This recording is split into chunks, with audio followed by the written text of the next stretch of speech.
దర్శకుడు వేరు, ప్రొడ్యూసర్ వేరు, ఇంకొక టెక్నీషియన్స్ వేరు, ఇంకొకళ్ళు ఎవరెవరో ఎన్నో 24 శాఖల మంది కలిసి పనిచేసే పనంతా ఒక్కడే భుజాన కాడేసుకుని దాన్ని ఆయన చెప్పాలనుకున్నటువంటి విధానాన్ని అద్భుతంగా సినిమా తీసి చెప్పాలి అనేటువంటి ఆలోచన ఎందుకు?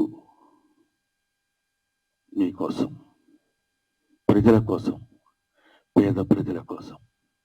ఈ సినిమా చూస్తున్నంతసేపు నాకు అనిపించింది, ఇందులో ఒక అద్భుతమైన ఎమోషన్స్ ఉన్నాయి. తండ్రి కూతురు, తండ్రి కొడుకు, ఆ తండ్రి చదివించి ఆ తండ్రి చేసినటువంటి త్యాగం, ఆ తండ్రి కోసం కొడుకు చేసినటువంటి త్యాగం, ఇలాంటి ఎమోషన్స్, ఆల్ ఎమోషన్స్ ఒక చోటికి తీసుకొచ్చి ఎంత దారుణంగా హ్యూమన్ ఎమోషన్స్తో ఆడుకుంటుంది వాళ్ళ ఈ సొసైటీ అని, అవినీతి బంధుప్రీతి చీకటి బజారు అలుముకున్న ఈ దేశం ఎటు దిగజారు అన్నాడు శ్రీశ్రీ 50 ఏళ్ల క్రితం అనుకుంటా.